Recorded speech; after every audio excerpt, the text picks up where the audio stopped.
2 years నుంచి follow అవుతున్నాను. హ్మ్. ఇదివరకు మిగతా ఛానల్స్ ఫాలో అయ్యాను. హ్మ్. కానీ నెక్స్ట్ ఇయర్ వచ్చేసి ఇదంతా ఎందుకులే మరియా బాబు అన్నాయి బాగా చెబుతున్నాడు కదా! ఒకసారి ఫాలో అయ్యి చూద్దాం. ఇన్ని ఛానల్స్ ఫాలో కాంగ ఇదొక్కటి ఫాలో అయితే ఇబ్బంది లేదని నిరుడు ఫాలో అయ్యాను.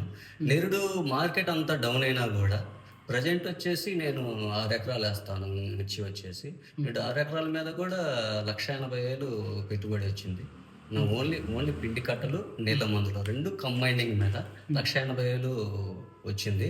అందులో ఇప్పుడు అన్న చెప్పిన ప్రకారంగా ఫాలో అయ్యాను. ఇప్పటికి నేను సేఫ్ జోన్‌లోనే ఉన్నాను. ఆల్రెడీ 6 ఎకరాల మీద 2.5 లక్ష సేఫ్ జోన్‌లో ఉన్నాను.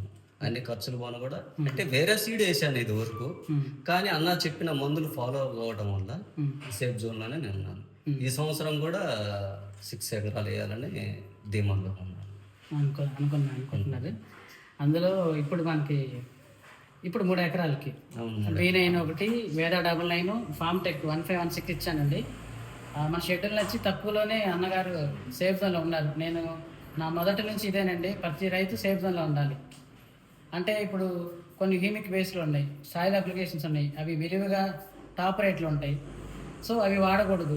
వాస్తవం ఏంటంటే మనకి సాయిల్కి సంబంధించి ఇప్పుడిప్పుడే మన భూమిని పూర్తి స్థాయిలో మారుతామంటే అది 10 ఏళ్ళు పడుతుంది. అది జరిగే పని కాదు.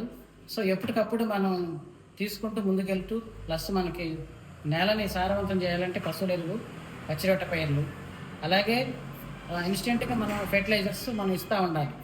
సో ఇట్లా మనం వెళ్ళే క్రమం కాబట్టి అట్లాగే మనం చూసి టైం ప్రకారం ఇచ్చుకుంటూ పోతుంటే ఇబ్బంది ఉండదండి. దానికి తోడు మనం ఏగిరి మార్చాలి, పొలం మార్చాలి. ఈ ఏడు పత్తి వేస్తే రేపు మిరప, నెక్స్ట్ ఇప్పుడు మిరప వేస్తే నెక్స్ట్ పత్తి లేదా అపరాలు. ఇట్లా మనం పంట మార్పిడి వలన భూమి కూడా సస్టైనబుల్గా సేఫ్ జోన్లో ఉంటుంది, అది కూడా ఆరోగ్యంగా ఉంటుంది. సో ఇట్లా భూమిని కాపాడుకుంటూ మనం ప్రతి పంటను కూడా భారీ పెట్టుబడులు కాకుండా, వాస్తవం చెప్పాలంటే యూట్యూబ్ ఛానల్స్ వచ్చిన దగ్గర నుంచి పెట్టుబడి కొంతమంది రైతులు పెరిగింది, చాలా మంది పెరిగింది. తెలుసో తెలియకో కాంబినేషన్స్. ఇప్పుడు నేను ఈ సంవత్సరం చెప్పాను, నల్లి తామపూరి మీద కొన్ని కాంబినేషన్ చెప్పాను, బట్ చూసి చెప్పాను, పూతకి కాతకి డ్యామేజ్ కాకుండా చెప్పాను. అది నచ్చింది, చాలామంది కొట్టారు. ఆ దిశగా సేఫ్గానే ఉండేస్తాం. బట్ కొన్ని యూట్యూబ్ ఛానల్స్ వల్ల ఎవరైనా కానీ, కంపెనీస్ కానీ, డిస్ట్రిబ్యూటర్లు కానీ, యూట్యూబ్ ఛానల్స్ వల్ల కానీ అవగాహన లోపం వలన కాంబినేషన్స్ సూటబుల్ అవుతాయా కాదా, మ్యాచబుల్లో కాదా, కంపాటబుల్ కాదా, లేదా సరే కంపాటబుల్ ఇక్కడ మనకి కలిస్తే బట్ రేపు మొక్కకి ఏమన్నా పూత దశలో పూత రాలుతుందా, పింద దశలో పింద రాలుతుందా, కొట్టవచ్చా లేదా అదని కూడా తెలియకుండా విచ్చలవిడిగా చాలామంది చెప్పడం వలన రైతులు సేఫ్ జోన్లో ఉండడం లేదు. పంట అయితే పండుతుంది. మేము ఒక ఫీల్డ్ పెట్టినప్పుడు, బైరవిని ఫీల్డ్ పెట్టినప్పుడు ఒక రైతు వచ్చారండి.